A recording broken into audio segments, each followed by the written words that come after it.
Hello and welcome to From the Boundary, recorded in a loft in Kent. Let's see what these two idiots have to say this week. Before they start though, I must ask you to follow, like and repost all their amazing social medias. Search From the Boundary on Facebook, Twitter, Instagram and TikTok for updates and clips. Hello and welcome back. Before we start this week's podcast, we need to discuss our Patreon. Sam, what is our Patreon? Our Patreon, Tom, is patreon.com/From the Boundary Podcast. And on Patreon, it means that you can support us. If we sound professional, it's because we messed it up the first time. And how much does our Patreon cost, Sam? Our Patreon is £5 a month. And for that, oh, fucked it up, I'm not restarting. For that, you get these episodes that you're listening to now early. So rather than getting them on a Monday like everyone else, you can get them on a Saturday. You also get a discount on merch, which we haven't started yet. But when it starts, you'll get a discount on merch. There's also going to be extra episodes. We're going to probably aim to do one a month, potentially, probably. And we give you priority when it comes to contacting the podcast. Excellent. Thanks, Sam. Any other questions about it? Not for now. So, to reiterate, patreon.com/From the Boundary Podcast for just £5 a month, which is less than a pint in most places, isn't it? Basically, down here it is, yeah. Basically, buy me and Tom a pint a month, and then we'll be very happy with you. Thank you. Hello and welcome back to From the Boundary. I am Tom, one of the co-hosts, and we are joined this week. I'm joined again by my other co-host, I Sam. don't want to talk to you. I don't want to talk to you. Thanks very much, mate. We've got someone interesting. I see you every week. I've got someone interesting to talk to. Ouch. Come on, you did it. You started the intro. You can. Okay, and so we have our first guest this week. We have Henry next to us. How are you, Henry? Not too bad, lads. How are we? Yeah, good, thank you.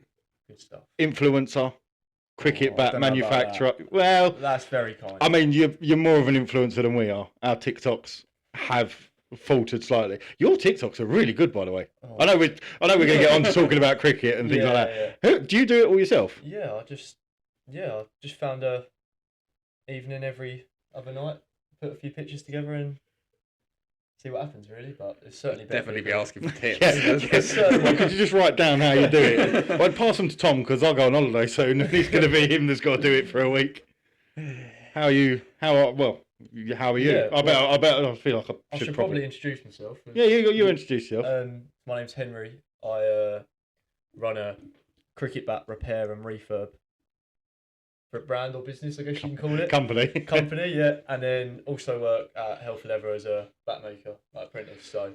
And that makes me very excited. I have got a Health Leather bat. So cricket bats are those things that we pick up in the summer and don't use. Yeah, those things. I think yours has been collected dust last year, didn't it? The middle hasn't been used. The edges are. Edges have been good. That's where I make my money. Is the edges and. Yeah. Right. Well, you might get some business out of us. Yeah. Because I don't think I've paid for quite a bit of money for the middle of my bat after using someone else's and then haven't found it on mine. So other than that, down the edges, it'll be alright. If you just make the edges bigger, I think that's the problem. Is the edges Just the entire bat as an edge. Just the entire bat as an edge, and we'll be fine. With we've obviously got some questions. Yeah. My first question is, it's probably a bit of an eggy question to ask. That's a good start. I know, but there is another. I'm going to call him. I'll say influencer again. Who is he explains the process of making bats and makes it as boring as I think it's physically possible to do. Okay.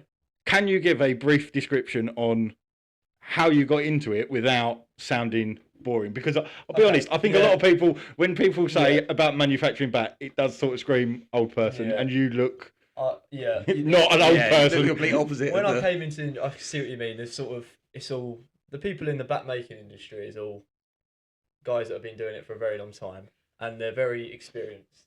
There's not too many young lads coming through, but how I got into repairs. So basically, I wanted to get a bat repair done. I wanted a bat to be repaired. Got a quote from a local person who was doing it. I thought, that's pretty heavy. I was only working part time at the time, so I thought for that price, I'm going to go Screwfix, buy myself a sander, buy myself some pads, and I'm going to do it myself. And guess what? It turned out rubbish. So, yeah, but probably moving backwards to it, I've always sort of been interested in cricket bats, and I was always that kid at the Kent ground that was in the shop playing with the grips and You was like that. Yeah, that was, to be fair. I sort of saw it coming. I was changing the stickers on my bats and changing the grips. Always had an interest, and then, like I said, started doing it myself, and then a couple of mates wanted them done, and it just goes from there, really. And then you start learning, and yeah, So it was literally you got a price and went, I went that. for that price, mate. I'm not being funny. I'm going to buy all the stuff myself and do it myself. Obviously, it wasn't The really first time you did it, you're like, actually, no. Yeah, I probably should have paid for the quote I was given, but yeah. Can you remember what that bat was? The bat I had was a kookaburra bat. Oh, kookaburra bat. Which one? Like a kahuna, I think. Proper old. It was like The old one with the big Yeah. stickers. yeah, it was an old one, and I wanted it to look like a Gray Nichols bat, and then it ended up not looking like a Gray Nichols bat. Are you talking Gray Nichols with the ridge down the back? Because that is going to Not take the some scoop, sanding. Yeah, I was chiseling it out. No, yeah, and then just sort of went from there. You start doing your mates, and then word gets around. I play in a few teams, so gets around from there, and then I don't know, it just sort of got bigger, really. Have you ever had one from one of your mates where you've just gone firewood? Many a time. Oh, really? All the time. I reckon 1 in 10 bats I do. If I wasn't earning money from it, I wouldn't bother. But I think that's where we go wrong. We carry on doing this. We're not making any money from this yet. At the end of the day, you can't turn down any business. But sometimes you have to say to blokes like, "Are you playing with a rock?" Or like, Yeah. "How is this bat like got to this?" I mean, I'm someone who looks after their bats, and it just makes me like almost cringe looking at some of these guys, and you're like, Could you imagine? Yeah. You're not going to go on your bat or like, yeah, but no. Has there ever been one that you've turned down and just gone, I can't work with it? I mean, it's hard to explain. When you get the cracks that sort of go like horizontally across, Yeah. you can't really repair them. So I've had blokes that have had bats split in half. They're 2 bits, and they want them repaired, split down the middle, and you're just like, I mean, I can glue it together, but it ain't going to You're last. not going to use it. the first ball you hit is going to go, and they still want it done. So Yeah. I used to play with someone that he used to get 90, 80 all the time. He was using a £5 Sports Direct bat, and everyone was like, if you actually bought a proper cricket bat, you'd all of a sudden those 80s and 90s would turn into like 130, 140 using £5 bats. Do you reckon that's where you've gone wrong all these times?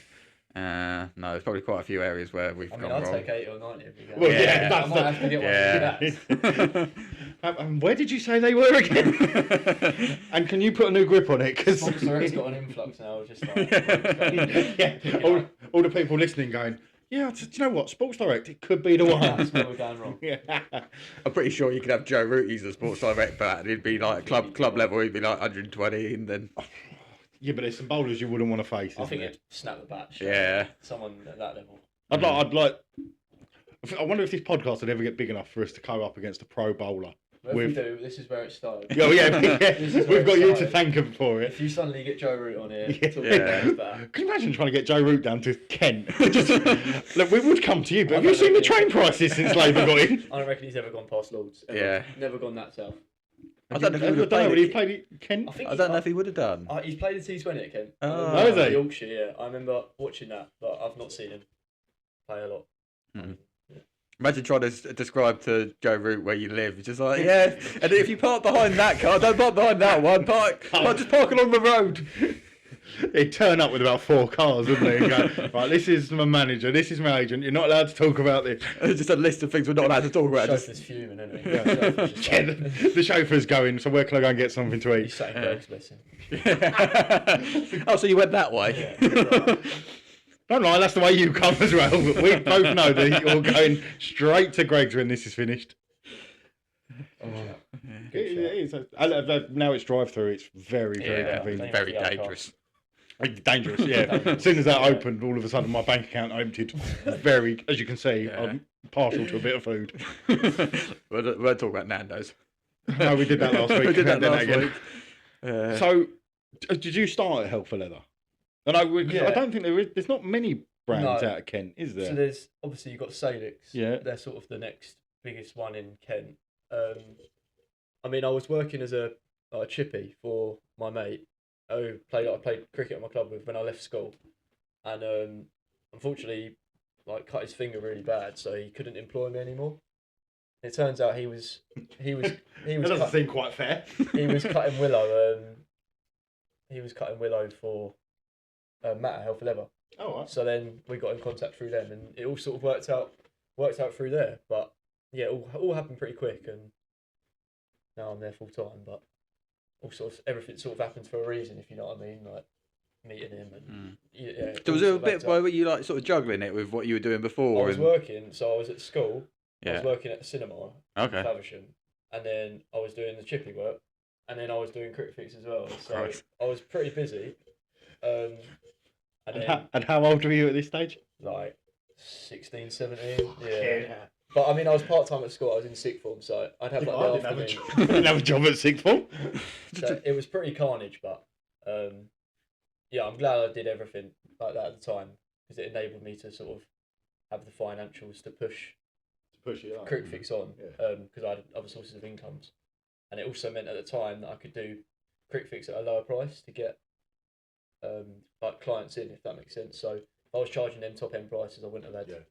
So I was just doing it really cheap. Probably wasn't even making money to start with, but got the reputation, and then because you've had some big old clients, haven't you? Yeah. West Indies have just been over for the summer. Yeah, You've done a few of them, haven't you? It did go pretty mental in the summer. Obviously started doing some of the pros at Kent and then surrounding counties, and then was Sunday. I don't know how, but I got in contact with the Worcestershire lads. So I was speaking to them, and then when they was coming down, I was going to do some repair work for them, and then turn up and 6'6" Jason. I was gonna say, he's a big, and I'm 6'5", and I looked at that photo of you two. And he was like, "You can do some bats." I was like, "Yeah." No. So was it just Jason Holder? Because I mean, a lot of them were newbies anyway in the test squad. So I don't think those bats. He came back, and then he invited me to their hotel when West Indies were down. I was like, "Okay." So is this when they had? Because they had a warm-up match. Yeah, they played This at was Beckenham. that Yeah. one they was training at Tunbridge School. Oh They yeah. were staying in Maidstone. And he just contacted me out of the blue. He was like, "Oh, do you want to come down? I've got some more bats to do." I was like, "Okay." And then I turn up, and there's like 5 or 6 of them queued up, of like Josh De Silva, all these blokes I've grown up watching, and they're all like, their actual reference was they called me a little man. They went, "I wasn't expecting you to be a little man." So I turned up, they're all in the queue, and then You know that's sticking now, don't you? yeah, I'll be little man now.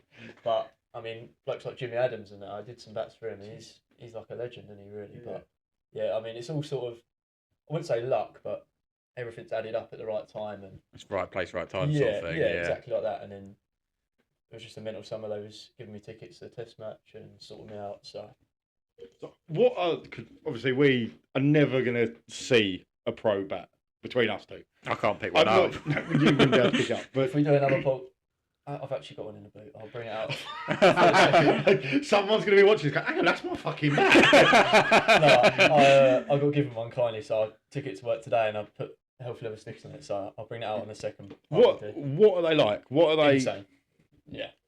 Insane. Because it's like when they say about football boots. The football boots that Ronaldo wears. No one, doesn't matter how much money you pay, you're never gonna get a boot that's like theirs. What is it like with those bats? I mean, I've never been a guy that hits the ball miles, and I've had a couple of decent bats being given to me kindly, and you can tell the difference straight away. Like even my dad's never played. Well, he has, but not decent level. But he's watched cricket his whole life. And I've got like in my house like a load of room for the bats, and he goes in there and straight away he knows what ones. So it's just the feel. I was going to say, is it weight? It's hard to. It's just the pickup of the bat, like because the weight on the scales is going to be the same, or heavier, or like it doesn't. It just depends on the player, but the pickup, like the density of the wood is so like low. It's just. I think I'd have to go in the gym before picking up Jason Holder's bat because the first time I'd be like, can't drop this. It would be up there wouldn't you, anyway. Let's be honest. Long blade, but no, they are different level. Like so, without giving away company secrets, obviously, Hell for Leather, you get grade 1, grade 2, and is grade 3 as well? Yes, so there's grade 1, grade 2, grade 3, and then like a devil, which is like a butterfly bat, which has like the staining on, or like has a defect wrong with it, so like a.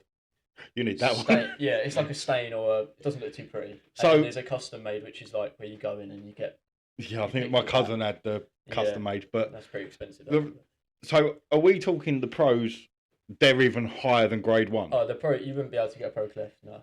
If you went into That's the word I've been looking for. That's the one that the other bloke. If you went into a shop, there's a cupboard in each back place that's got pro clefs in it, and you're not getting one of them, unfortunately. And Fuck like. they won't be like it's a misconception in the industry that people want these perfect looking clefts and like.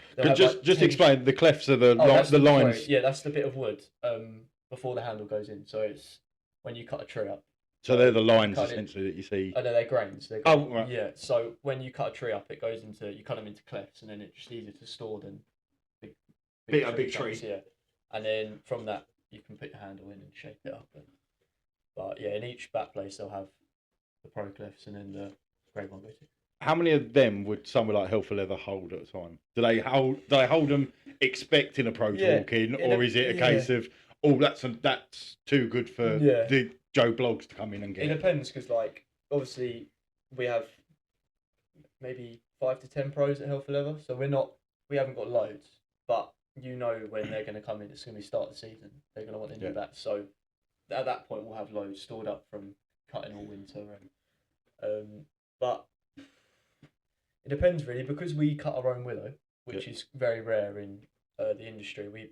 We have the choice of all the willow, whereas some people get them exported in. Yeah. Which means that the people who are exporting them keep all the good stuff. And send all the. But yeah, there's quite a few. I don't know how much I can say, but there's a lot of we have a lot of good choice of willow. And is it a case of you just look at it and go, too nice for Joe Blogs, or is it one of those It's not done on looks. It's done on literally on density and weight. So before we put the handle in, before we shaped it, it's just done on the weight and the density of it. Oh, so you can just pick it up and go. Yeah, because the lighter the density. Not selling you that. The lighter the density, the bigger the bat you can make. Oh, really? Because you think about it, like if it's really heavy, you're not going to be able to take much off. You're going to have to take lots off, to get it to the weight you want. Whereas if it's really light, you can make it massive and it will be the... I sounded surprised by that, but that's common sense, isn't it? Yeah. I probably should have just worked that one out. It was the same when I went. I was just like, it's the whole world. I didn't even... Don't you think about? Was it like that going into Hell for Leather? Was it going in and just going, oh, me with my little 20 quid sander, it's not going to cut it? That was like, so my dad actually sent me a picture about me about 10 years ago when Grey Nichols factory toured around there when I was younger. That's probably where my inspiration started, I guess you can call it. So you got your dad to blame for this one? Yeah, my dad's fault. It's just I think you either have to really like it or you just think this is dead, basically. Old man shouting in the cloud sort of thing. The picture of me walking around Grey Nichols is just I'm just in awe of this guy, who I'm actually now friends with, Batmaker there. That's cool. And I've gone around Keighley and you just look around and you're like, it's just the next generation of cricket bats. It's just, it's pretty cool when you think about it like that. Because when I think about cricket bats, I think of that's something that's they've used them for hundreds of years. They're going to use them for another 100. There can't be that much change to them. But I imagine being in the industry, you do sort of look and go all the time, though, isn't it? Like, they get woodworm bats now, and you do get Adidas bats. Bigger. Do you still get Adidas bats? They've just released the new range this winter, actually. Adidas. So they are clinging on for dear life there, aren't they? Yeah. The thing is, they've got the best, probably them and New Balance probably got the best shoe wear in the game. So they're always going to have that money coming in. But is it more difficult for the likes of Hell for Leather, where you got Adidas, who, if they really wanted to, could just go to Lionel Messi and just go, stop that for us so we can take a picture. Yeah. It's like a lot of the blokes like being sponsored by Adidas because they get the clothing, the shoes. You never think about that, but if someone's sponsored by Hell for Leather, I mean, we've got clothing, but it's not like Adidas. You get £2,000-3,000 worth of clothing for it's And who is your contact in Adidas? Just so we know. I haven't but it's just you don't think about them sort of things, but brands that people have got a lot of money in this industry. It really is the rich just find other ways to stay rich. Yeah. Imagine just having all that money and then just going. There's a reason why the industry's run by old blokes and not young lads. Yeah. I told you that my comment, it might be neggy, but it was correct. Unfortunately, it's a tough industry to come into. I've been very lucky, but it's a tough industry to come into. the bat making side. Are you ever playing cricket and then someone's batted and just like you need to do something about that bat? It's funny because we play and you have a bit of chat and you're like, oh, that bat looks like it needs a refill. Drumming up some business. I know you're batting, but can I just drop you my card? Yeah, put your card in your pocket. And it's a weird. You're constantly hoping for people's bats to break.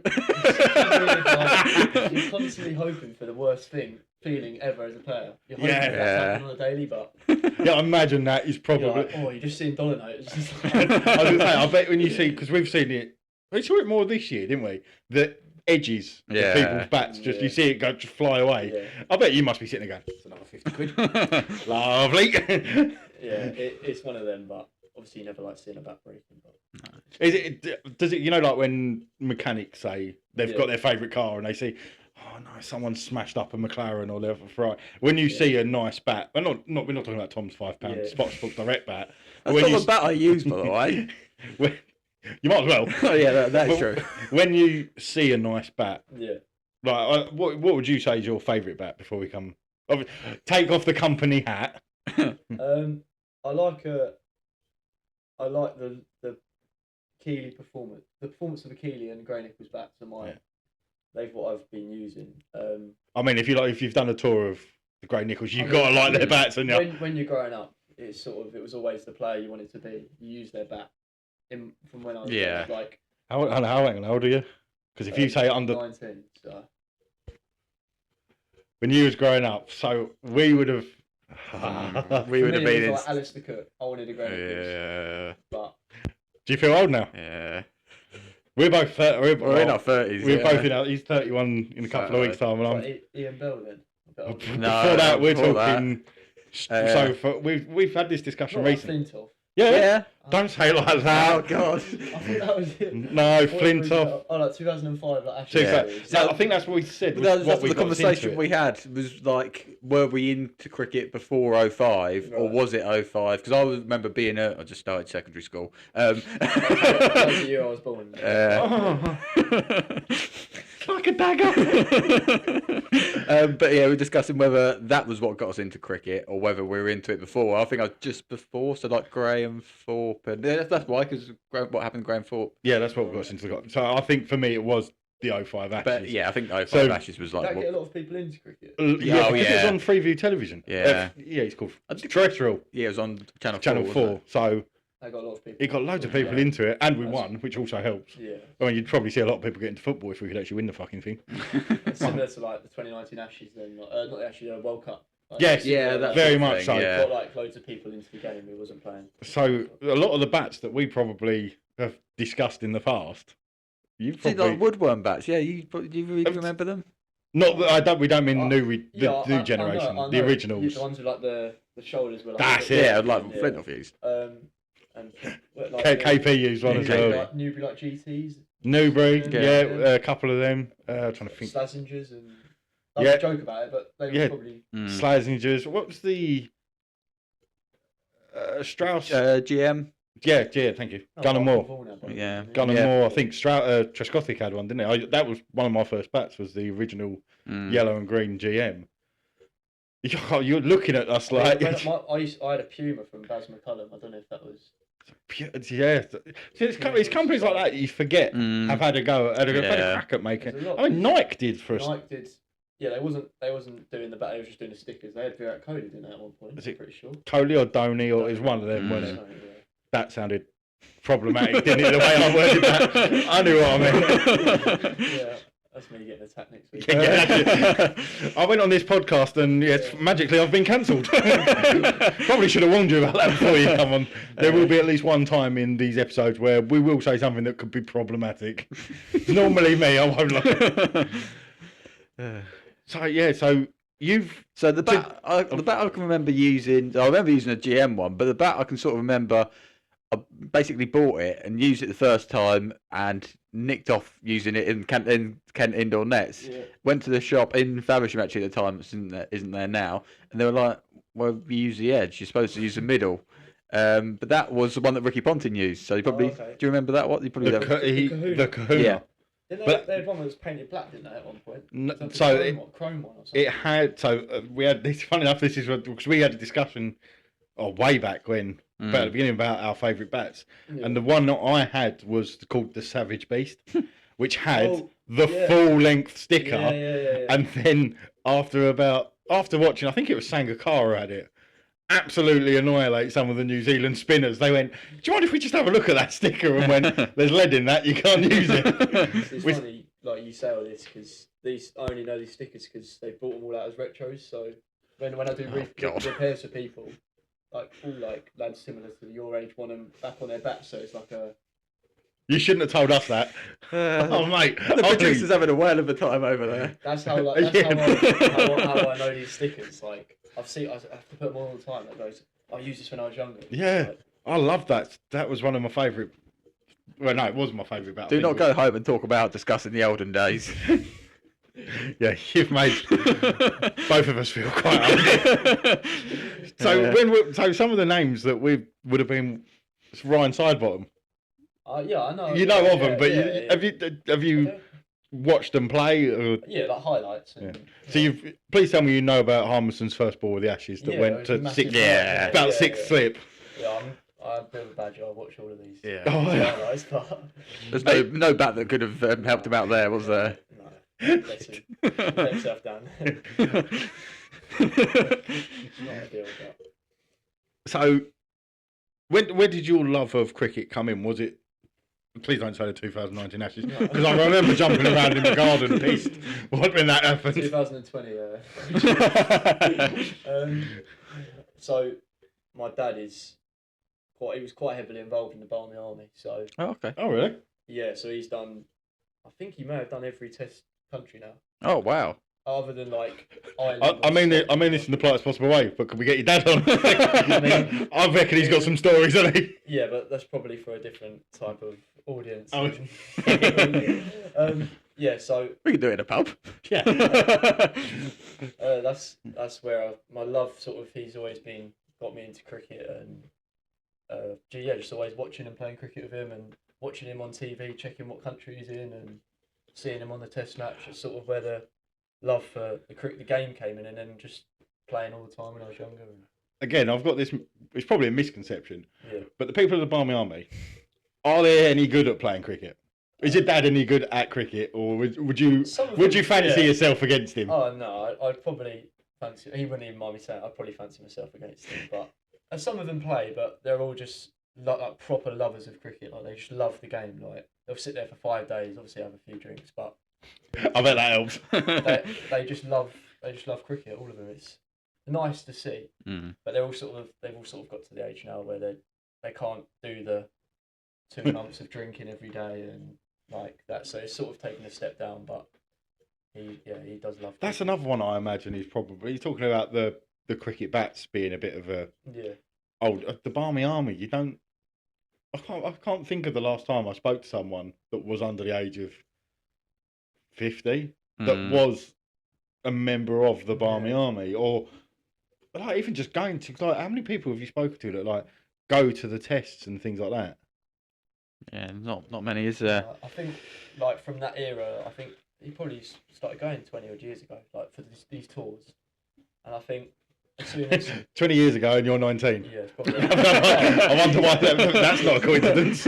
easily he's probably going before that, but it's sort of like that generation. Once they got to the age of they couldn't do it anymore, they brought in the Barmy Army became more of a business, so it was less about a group of guys going and watching cricket and more about selling tours. They're kind of representing England now, aren't selling they? shirts and like so. As soon as it became that sort of industry where it's money making, that's when a few of the lads just sort of took a step back. And Does he still go? Does your dad still go now? so he's out in West Indies at the moment. Oh. But yeah, he still goes, but just not like they would do every tour or every other tour. But he just picked. He's in the West Indies. You're sat in Sittingbourne. Yeah. Are you questioning your life choices a bit here? Yeah, no. I said to him and like, Mum, I'd rather you go and do all your stuff while you still can and watch as much cricket as possible. Do you know what I mean? And you see them on the TV, sat in some hot tub in the Caribbean, and think actually I regret saying that now. I probably shouldn't have said that. Yeah, you're sitting there going, yeah. It's freezing. I was going to say, have you ever had that moment where you've been watching on telly and gone, That looks like my dad. Yeah. Oh, have you? Have you done it? That's when they usually. Oh, that's my dad. Usually, like he's like jumping around. And... Because have you ever had it before where you've like, I went and watched Ebbsfleet. They were on Sky when they won the FA Trophy final, and one of my mates sent me a picture. I went, "Is this you on TV?" And there's me like, "Yeah!" Have you ever done that and gone? You need Dad reining in a bit. Come on. Yeah, but there's nothing I can say. He just loves cricket and the atmosphere of cricket. And So when did you start going to Kent games? Or Kent's ground? I think there's a picture of me at about 4 weeks old. Oh wow! Yeah, like when the old lime tree was there. Yeah. Yeah, so. You didn't have a lot of choice. Yeah, I was just in it.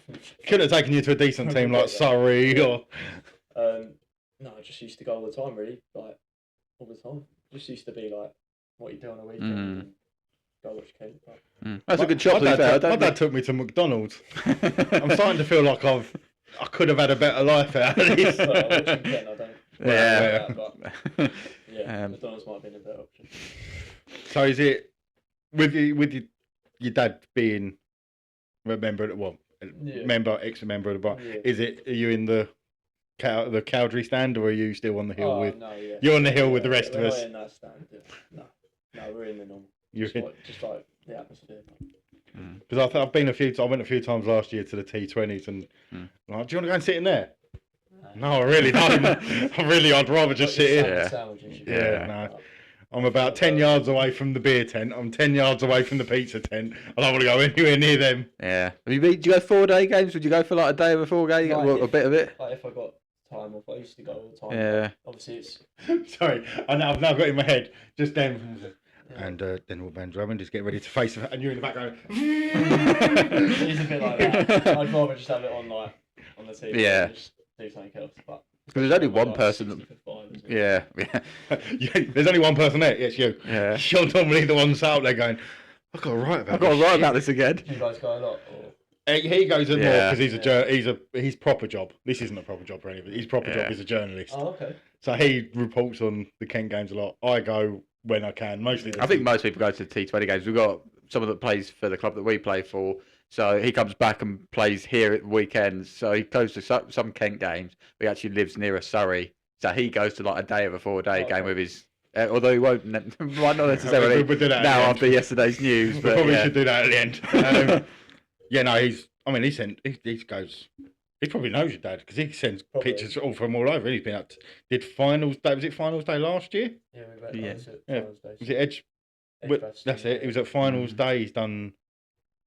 He has disposable income, hasn't he? Yeah. It didn't seem to work. That's good. There is a lot of blokes like that just they've like retired or not. They've got enough financial means that they can just go and they just watch every game possible. I'd just like to point out he's our age, or your age. Yeah, he's my age. I'd much rather be watching Kent than.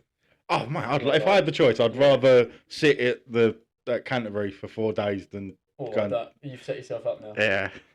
4 days of it. Well, it probably would be. Can I change that? To be fair, it would be 4 days. We'll put you in for April. It would be 4 days at Kent. Let me know when. I'll book the time off work and I'll go and sit 4 there. 4 days, it's 10 degrees and it's like jumpers. Yeah, but no, actually, you know what? I think I'd rather go to work. Yeah, I mean, it'd be 2.5 days, and I'd ask you after the 4 days, how did it go? You'd be like, well, there's 2.5 days of cricket, and I found some cracking pubs in Canterbury.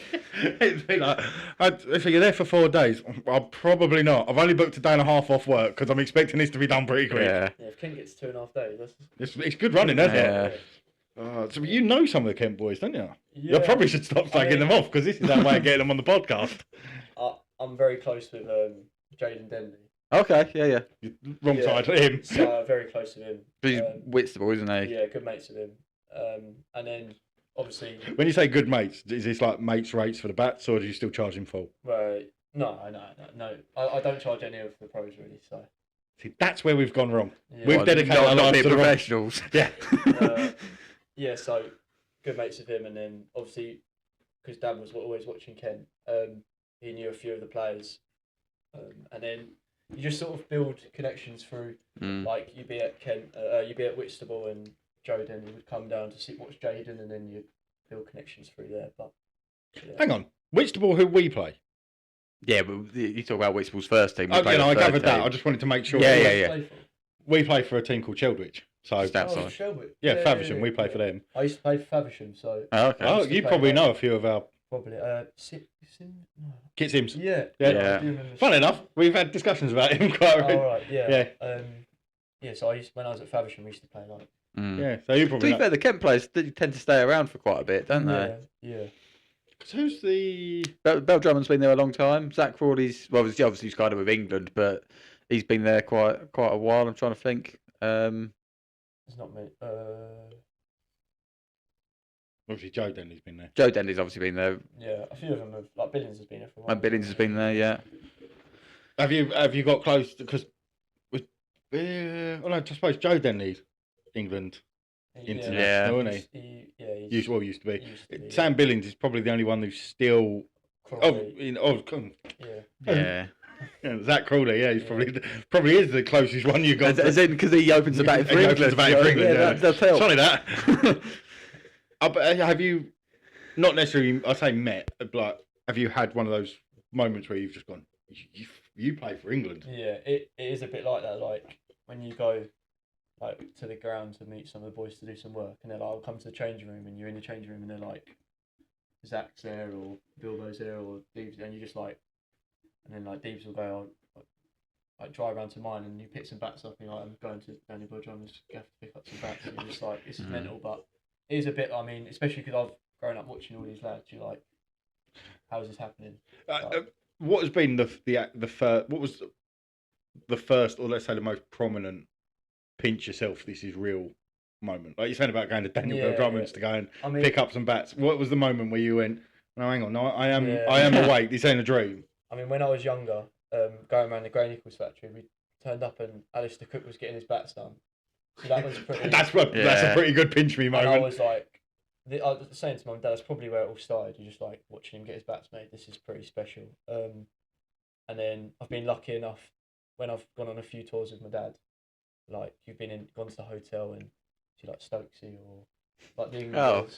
Just name. Just notice. Just name drop it. Just name drop. It's not. It's It's Stokesy to his friends. I don't want to come across like that, but it's just like when you go and you see these lads, and you're like, oh my god, this is absolutely incredible, and they're just walking, they're just normal guys. Like, I think cricket's like that though. Cricket and rugby is very different to football. Is it because it seems achievable, doesn't it? Yeah, it seems achievable.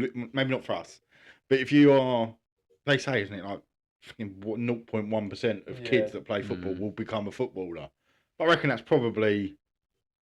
It's got to be up there, probably around about 4 or 5% of people that play kids. That probably have some sort of chance. Yeah, have some sort of chance of playing, even county level. Yeah, or getting picked up. Well, there's people like that play for like Whitstall's first team, or say St Lawrence or Canterbury. If they're half decent and young, Kent would probably be looking at them. Having a look at them. I think the differences as well is like with football and those like basketball's probably similar. When people see those sort of guys, straight away it's like phone in the face, taking videos and asking for stuff all the time. I think cricket is a different community in which, like, if you see a player like that, you're like, you're almost going like, "Sir, would you mind if you're not going picture, and I think cricketers understand that, and they go. They're a bit more giving because it's a bit like, more. You don't see at the end of a football game going around signing autographs, but at cricket at Kent they go around. Well, no, actually, Jack Leaning does it during the match, doesn't he? If he's out at Cal Corner or something, he'll just turn around and be like, "Do you want me to I'll sign that for you?" Yeah. Imagine like at football they did that; it'd just be carnage, wouldn't it? So I think it is a different. And they were actually quite intelligent. A lot of cricketers, like without there are some intelligent. Sorry, footballers. have you watched England bat recently? That doesn't scream intelligence, does it? Yeah. In general, they are. Obviously, there are. It's like football though. Football's probably got exceptions to the rule in terms of like the stereotype around them, and then cricket's probably got like exceptions to the rule. But I think in general, cricketers, like if you're having a pub quiz, you're gonna go with a table of cricketers over a table of footballers. Oh, come on in. That's a question for you. You got to take 3 people for a pub quiz. Who are you picking? That is actually a good question. I mean, it's one of them. Would you go pub quiz? Pub quiz, and there aren't any cricket questions. There's no cricket, so you've not got to think about people that like cricket history. You just go for lads of banter, I think. You wouldn't go for winning the quiz. I don't know. Do you know what? Just saying that, I reckon Zach Crawley is a decent There's laugh. quite a lot of I reckon he'd be a yeah. decent laugh at a pub quiz. Mm. I reckon he knows enough to He's just. probably smart as well. He Well, knows he is smart. he knows enough for it to be competitive, but isn't sitting there going, "Oh yes, well it's 1989 actually."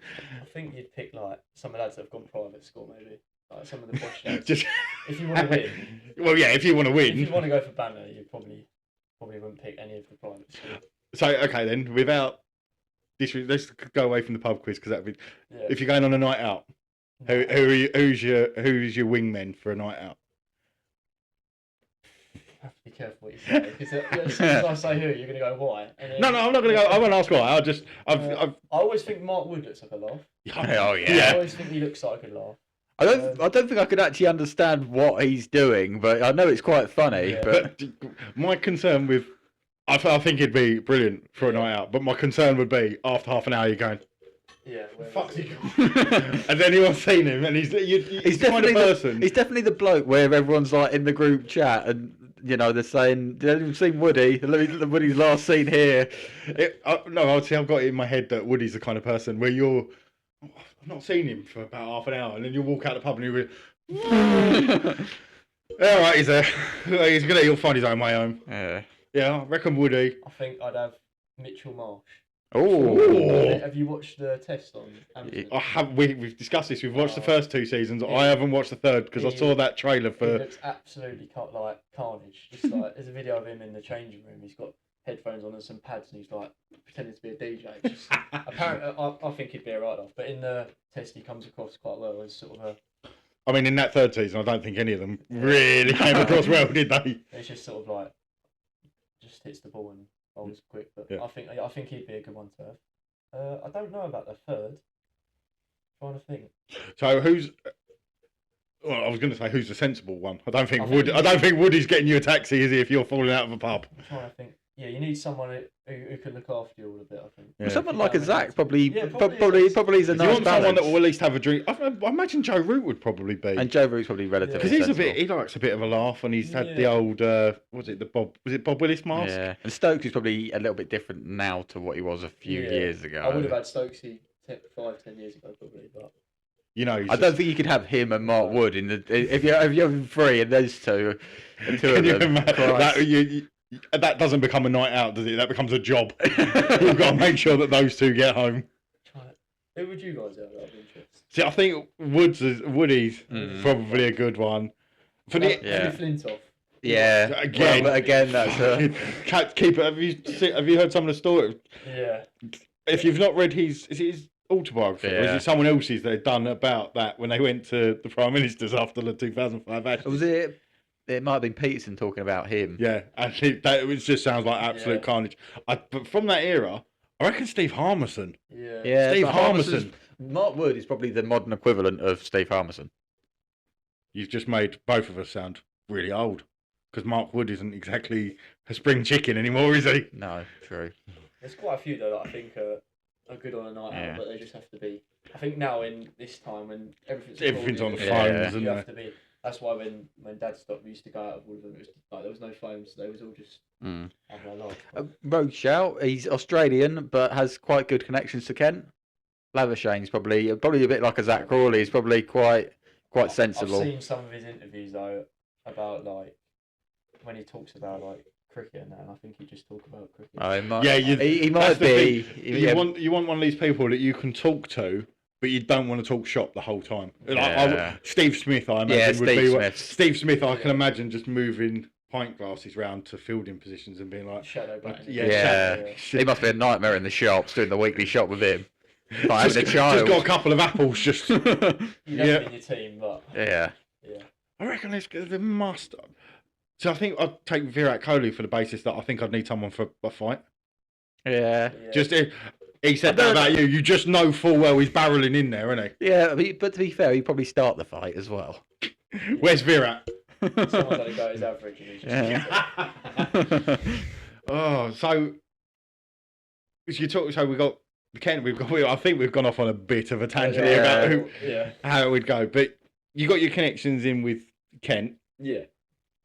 Are they when they come? So you got the separate side.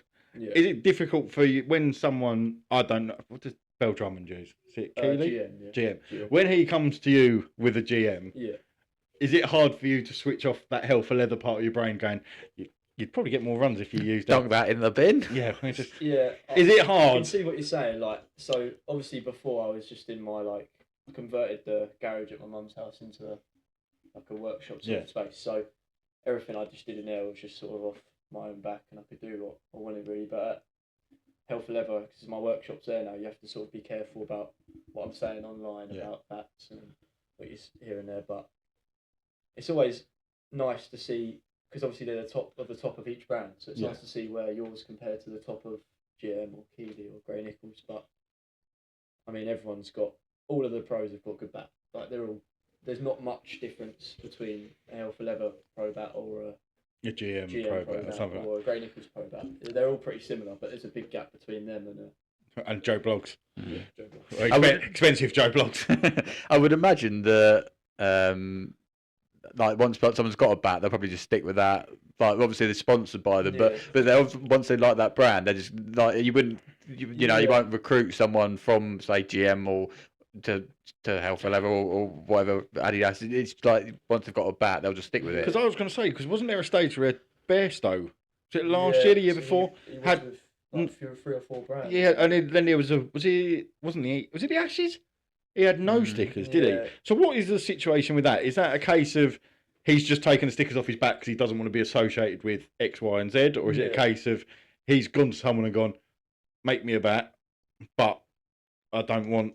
How does that work? Is it a bat? Because it looks quite new. So what will happen is they'll go before a tour series. Each player might get different brands like sunglasses, or like shoes. Come in and they go, we want to sponsor you for this tour, and then especially on the international level, they'll offer a fee, financial fee. It's different at county level. Some players are getting paid, some players aren't. But Bairstow probably was. I think he was with Tom before, and I think he's with Crickfix now. So it's probably just been a case of he might have fallen out with the guys at Ton over a financial issue, or Crickfix or the other brand he's gone to have come in with a. So is that a case of? So when he went through that stage where I mean, Bairstow's had a lot of.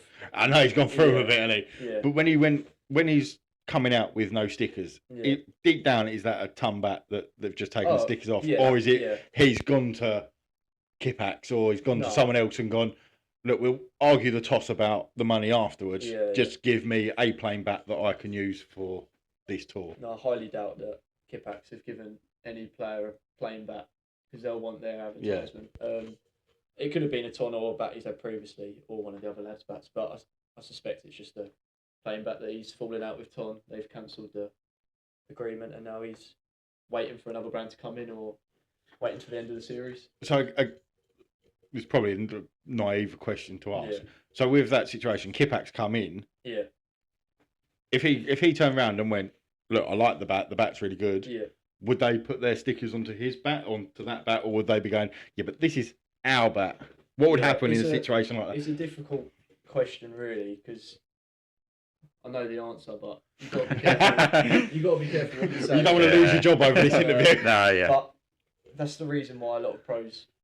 See, it's a question that people ask all the time: is why do professionals come to me and not to go back to their original company? And you think, well, if they're not using one of the bats, but they're using stickers, they might not want the club, the brand to know. I was going to say, in hindsight, because Hell for Leather's oval handles, aren't they? Well, mine is. You can get any handle. Well, as your Joe Blogs, they come as standard with the oval handles, don't they? Yeah. So I suppose if I was to walk into, let's say, Woodworm, they're going to cotton on pretty quickly. It's not a Woodworm bat. Matt can, like my boss, can tell what bat is just from that. Really? Yeah. Oh wow. But obviously he's been doing it for 20, 30 years. But I think that's the main. I couldn't even tell you what a bat was by its sticker sometimes. I've seen people walk out and gone, "Quite fucking nice, isn't it?" It's like... Probably not as camp as that. I'd say like. Don't laugh. Don't laugh at that. That's the main reason why they come to lads like myself. Is if they've picked up a bat in the changing room. I mean, there's a lot of international players now, so they pick up a bat they like and then they want to use it, but then want to keep their sponsor happy. They might just come to you and. I'll just take it down and put their stickers on, and then everyone's happy. Then So have you got in your workshop? Have you just got a drawer of different manufacturer stickers that you go? No, that's where the issue comes in. Is brands can get a pretty like before when I was at my workshop. I suppose when it says care of health for leather, I'm probably going, hang on a minute. You have to be pretty careful. So I only ever put stickers on that customer supply. So you can buy them off like Amazon or eBay or online. But that's sort of a no-go really. Is only ever the players supply the stickers. I wouldn't ever, because otherwise I'll get done for it. So you can actually get in trouble if someone came to you and went, take them off and I want these ones on. The whole issue started was like, it's happened with Hell for Leather. If you're suddenly giving out stickers, people were copying them, printing them, and then they're putting them on bats and then selling them on eBay as a Hell for Leather bat. But it's really just... don't think of that, do you? So it's like, imagine you're buying a Hell for Leather bat, but it's a £5. but it's a £10 bat off eBay that someone's just... It's that Sports Direct bat again. Yeah. Sports Direct bat. So I think that's where the issue sort of started with it, and now it's pretty... Like, you can't get hold of, like, authentic stickers. They're just copies. But... So that other influencer that I mentioned earlier, who puts the stickers on the bats, they're not genuine. They're not. Yeah, no, they won't be unless they've gone to the brand direct. They're probably either the customer supplied them or they've bought them online. So is that why? And there's a Hell for Leather there that I'm going to bring up next week. Oh, yeah. Is that why it's got the devil engraved on the sides? I found that quite a few times. It's like all the other companies started doing it. So. Oh really? But they've started lasering on. Grey Nichols have got that stamp on the side. If you've seen, like the Grey Nichols is indented with a hammer. Lots of other companies, so like brands like World Class Willow, they've lasered. I suppose that does make it a bit easier for your boss to go, well, I look at what's engraved on it, I'll work out who it is. And there'll be like numbers under the handle, and because we've had blokes before, they've come in and they've gone, I bought this bat, it needs a refurb. I bought it it's under warranty. I bought it 5 months ago and it's broken. And that takes down the handle. He's like, there's no number there, and every bat's numbered for the last 25 years. So, or they'll be like, I bought it 6 months ago, and Matt's like, checks the number, and it's like, no, you bought it 10 years ago. So. You'd be surprised. There's a lot of dodgy stuff going on. I think people in any walk of life try to do stuff like that. Just people are trying. And then they're surprised it doesn't work. You always get found out eventually, wouldn't you? But I think there's a big issue of sticker copying. Actually, to be fair, people selling fake bats. So have you got? Obviously, you've got the sticker that goes on the back. I take it, but have you got your own? No, I've stayed clear of. Is that something you'd want to do, or is it? No, I don't think. I've had people come to me and offer to make them. One, they're quite expensive to get designed and made, first of all. Really? Like, yeah, pretty heavy. And suddenly it causes another issue if I'm putting Crickfix stickers on Kookaburra bat. They might get pretty eggy. It's like you've essentially done what you said you shouldn't do. It's like getting a Nike T-shirt, taking off the Nike badge and putting a Adidas. Like they might get pretty annoyed by it. So it's one of them. You just sort of. If everyone's happy, keep everyone happy, and you can do your own thing. So you just put your little sticker on the back. Yeah, just a little like refurb buy or repair buy. How much did things change in COVID? Obviously, people were playing cricket a lot less. Did you find? I was after COVID. Oh, okay. Yeah. 19. I was gonna say. He's 9. Do you remember what? Do you know what COVID was? I was just playing Xbox if I'm honest. COVID, mate. So you hadn't even started doing it like you said you sort of did at school. No, just so it was after that. Yeah, after COVID. Yeah. Oh, okay. So it was pretty soon after COVID. I don't think any of us remember that COVID was nearly 5 years ago now. No, COVID's one of those things where you kind of like it happened before COVID, but it's just like you don't really. Well, you mean like AD and 2000 BC and 2000 AD is now 2020, 2019 pre-COVID, post-COVID. Revising for my GCSEs during COVID. Oh my god! So that was pretty. I mean, COVID was a terrible thing, but it was a good time for people my age. Yeah. I didn't have to take my exams or anything like that, so. Why did you? Can I ask? Why did you ask that fucking question when you didn't think about what that answer was going to do to us? Did you? No. Just make us feel old. Both of us were working during COVID. Actually, were you furloughed? No, I was furloughed. I was furloughed for a bit of it, and then I had to come back. But I wasn't even furloughed. I saw London in a completely different light. What is it you do for? I'm a security engineer, so I go around fitting stuff. So I had to carry on. It would be interesting though what actually happened to bat companies and Yeah, during COVID. Like, I mean, because I don't know. There's obviously people playing cricket less, but then people are spending more time like sitting at thinking. home, and also Exactly, yeah. I mean, people had a lot more. Well, not a lot Dispo- more. a People bit- had spare disposable Spare money. cash, didn't Like, so I mean, I know a lot of people were sort of buying stuff for their house. A lot of people started podcasts, apparently. A lot of people were doing like the houses and like people had spare money. People had spare money, but I don't know. If you're not going to use your cricket bat, I don't really know why. Yeah, I don't know. I suppose. Yeah. I'm trying to think what the rules were for us. Did we stop? I don't think we Yeah. stopped, did we? No, I think we just No, had the 2020 season was just a complete Yeah, write-off. we just- Even Kent didn't play, did Yeah, they? yeah. Was it? Yeah, Yeah, the Kent whole thing basically was- started, didn't they? I remember watching that England test. Was it Pakistan at home? Mm. Everyone had like long hair and it was just like. Was it that? I remember the Sri Lanka. Was it Sri Lanka when the one fan on the Yeah. castle just Yeah, watching, yeah. going, "Ah!" Yeah, I remember that. That was good. That was good. It wasn't your dad, was it? He hadn't flown out before the They restrictions. weren't my dad. But, no, I do remember COVID, like cricket during COVID, but. Mm. I But just- not for what you're doing. That's not exactly one of those ones you can pump in crowd noise either, is it? Like they did with the football. No. Would you like to watch it with or without Or crowd noise? just Oh, it's the like same. murmuring. And it's gone for 4. So, without blinding our listeners with science, Yeah. that was it. Cleft? Did you say Cleft, yes. that cleft comes into your workshop? Yeah. Talk us through the process that goes from a cleft to you deciding it's a Joe Bloggs bat or Yeah. a pro bat and getting to that bit where it's either someone's using it or it's in your shop ready for sale. So I'll go a bit further back in the process than that. I didn't realise you could go back, but I suppose a tree. Yeah. So at Hill for Leather, we actually like do all the tree stuff as well. So there's not many companies in the UK that are able to or do that. So most people just get the clefts imported in, and then they have the clefts and then they do it themselves. But so we'll literally plant the tree. Yeah. I bet you didn't have a lot to do with that. If they, how long does the willow take to grow? 15 years. Yeah, So 15 years. It was 4. It could barely walk, and there's trees that are now yeah, he's so- making bats out of. The intro to this is going to be two old gits Two old bastards. joined by someone quite a lot younger than them. So Matt's got trees planted around. You literally go out, you have the tree chopped down, and then it comes into the workshop as a tree with no branches.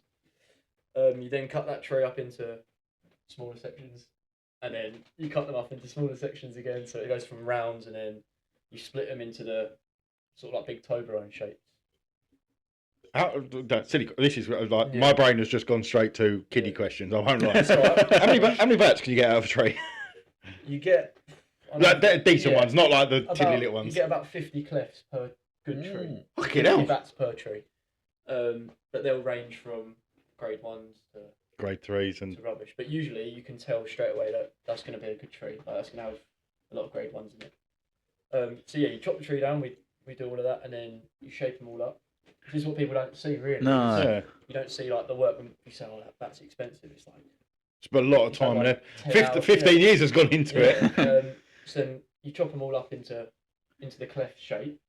That then has to go into a kiln for 6 weeks to dry. So a big oven. Has to I've go done into that. Big oven. I'm not that old. Big oven for 6 weeks to dry. Just to get all the moisture out of it, it'd be really heavy. And then once you get off that 6 weeks, you can start shaping it into Into a bat. a cricket bat. Yeah. And how long? So from when it comes out the oven Yeah. to you putting a for sale sign on it, so Yeah. to say, how long does that process take? Well, Is it? Yeah, the actual process is probably like 2 hours, but obviously you have to keep in mind that the glue for the handle into the bat, that's a day. You've got to wait for that. I've written. So that's even. I You know have to that. wait for the handle to set, and then it's probably like 2 hours worth of work So the actual. to the finished product. Yeah, probably. But it's taken 15 years to get. Come on. Yeah, but I mean, I'll remember we're that next time I'm using a bat. We're lucky at work that we've got like a machine that you're not just doing it all by hand. There's some machines that shape it and all that jazz. But there is a lot of work that people don't see going into a cricket bat. When I'm stood there and it's cold and I was going to say, I bet it's one of those workshops as well where someone always leaves the door open and you're like, it's just you fucking shut that, it's cold. It's just like out in a field, like pruning a tree when it's like 2 years old, and you're like, So, is it one? I mean, I've not been to Hell for Leather. Yeah. I had my back delivered. I mean, I now want to go and see these trees. Yeah. But is it a case of it's a field and you go, they're the ones that were planted 15 years ago, they're 10, they're 5, or is it a case of you just look at a tree and go, that one's probably ready, even though it's 9 years old, but that one there that's 16 years old, it's had some harsh winters and probably not ready yet? I mean, I've not been there for long enough to know all the ins and outs, but I know Matt's got trees planted all over this part of England, so the southeast part. He's got a lot so it's not even in just a field. It's no. So we've got a workshop on a industrial estate / it's owned by a farmer. There's like 5 units, and then literally there's no trees in the vicinity. It's like we drive around Kent and Matt will go, I've got trees planted there or trees planted there, or it's just like that sort of. I've got in my head, you know, when you talk to a builder and they go, I better is that what he does? He goes, planted that. Similar to that. So it's like, because they have to grow in a specific place. It's not just a field, it has to have like water, and there's a lot of There's science. so much science behind a cricket bat that I didn't realise. Yeah, there's a lot of, I didn't know the extent of it. I thought it was just like a normal tree in the park, but it's like. There's you around your local park just trying to cut one down and going, I'll make a cricket tree out of that. That's a birch. It's just so much stuff to it, and what Matt's been able to achieve is pretty special. So, how many people are at Hell for Leather now? Literally, it's just me and Matt. Oh, and then, fucking hell. Guy who does the accounts, and then Matt's missus does like the admin side of it. Wow. So, jeez. What he's done is like. Yeah, we would say there was a lot more than 4 people working on that. It's absolutely incredible what he's done on his own. Because what's your turnaround on bats? It's fucking rapid, isn't it? So he did have a guy called James who worked before, but he was there before I was there. And then there was my old chippy boss who did some of the tree work. But since I've been there, it's only been me and Matt. Because I mean, you turned, what is it, 20? Is it 21 days? To delivery. Yeah, but I mean, like we can definitely it's just whatever. Because I've got a feeling that came in about 10 days. Yeah, that was. It is mental. Like, I mean, especially I'd say the tree side's probably bigger than the brand Hell for Leather now. From we do more on the trees than on the bats. So do you? I take it from that the tree you export the trees to other brands. Yeah. So we're like a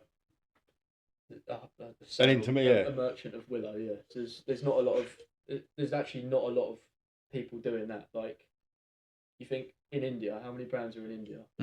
There's no willow trees in India. Like, there isn't, is there?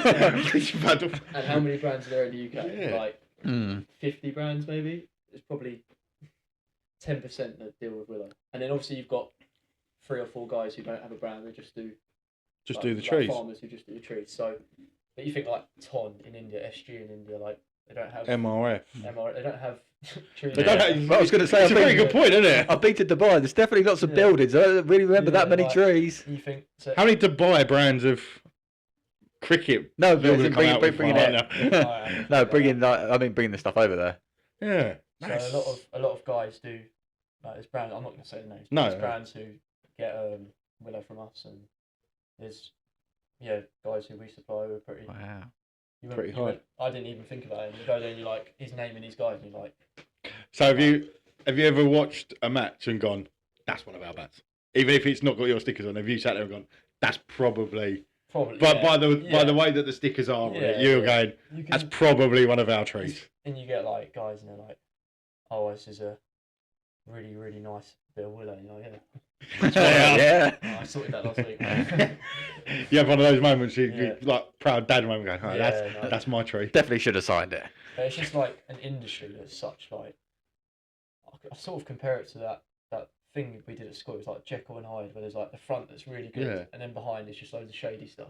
The analogy that's going through my head is like a duck swimming. You got the front where it looks all nice, and then underneath those legs are going, oh fuck, it's like you look at these brands, you're like, that bat is amazing. You're like, have they actually made that bat, or like what's going on? Like, there's so much stuff that I've probably learned 25% of it, and you're just like, this stuff is, how is this business survived? I was going to say, is there moments where you sit there and go, but it is a cricket bat? Like, it's just a bit of willow with a handle.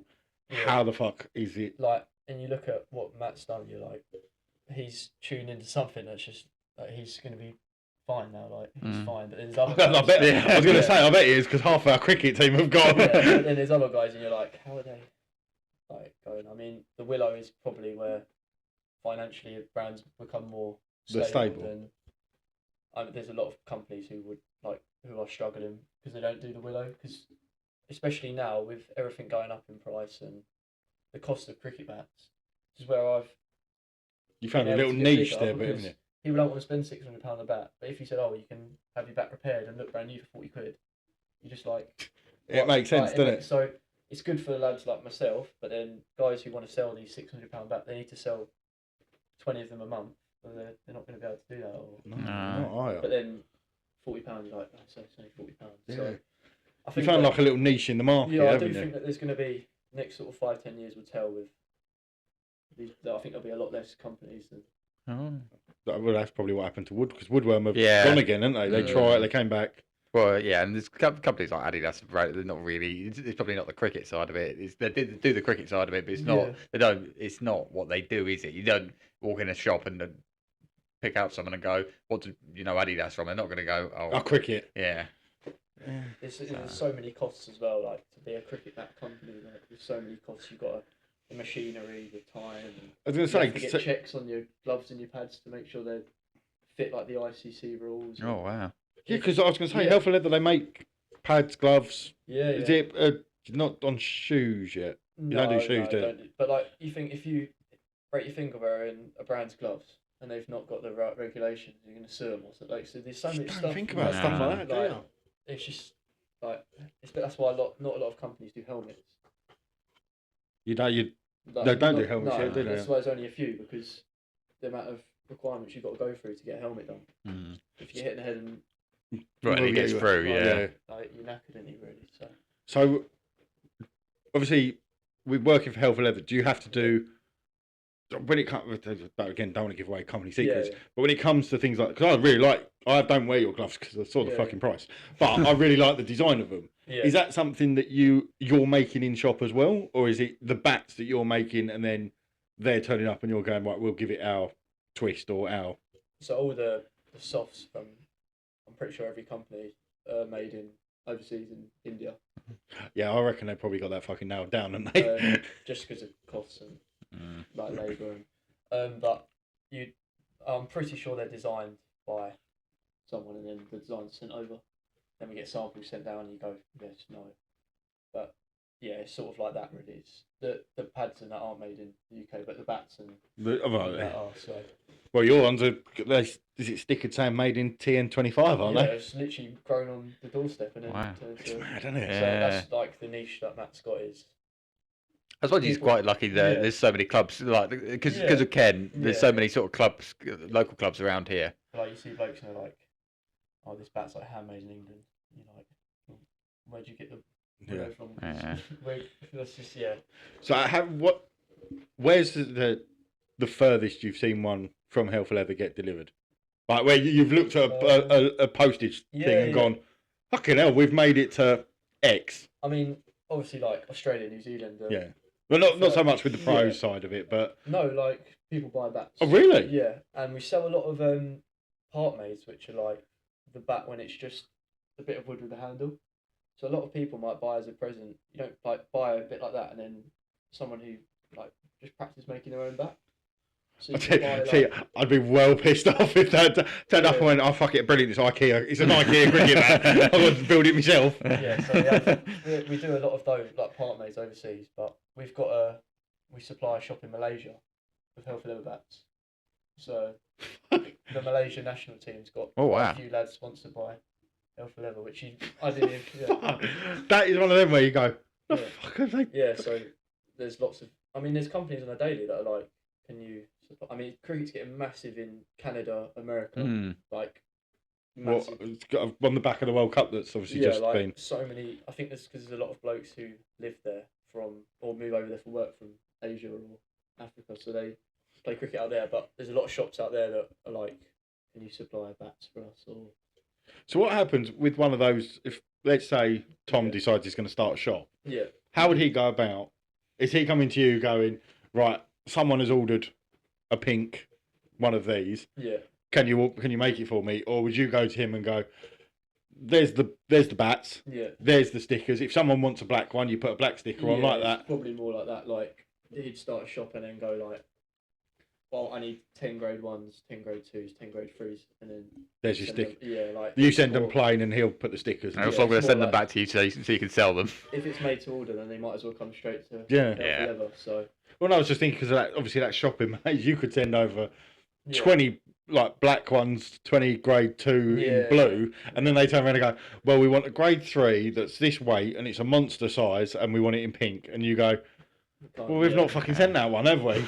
Obviously, like the couple of sponsored players, they have like specific requirement, like stuff they want, so they need a certain weight, so we have to send them ones over. So do you get like what's it called for like a, you know when you hear about people in dressing rooms and they go, I want a bat, I want some Maltesers and I want 2 cans. Yeah. It's Ryder. Do you get them come through from pro, like you get a pro come through and you go, right, this season he's asked for in red, this weight, this size. I mean, we're very lucky that the pros that we have are sort of quite. Most of them are bowlers, to be fair, so they just they don't really mind. Like, what just pleased to be part of it. Yeah, but I mean, I don't know if this is proper badgering, but Kookaburra released a thing on Instagram the other day with Marlis Labuschagne, and he's like going through each like needs to have the swell point and the pickup needs to like. I saw that. Yeah, and the handle needs to be. I mean, you do have blokes come in and they have like the calipers.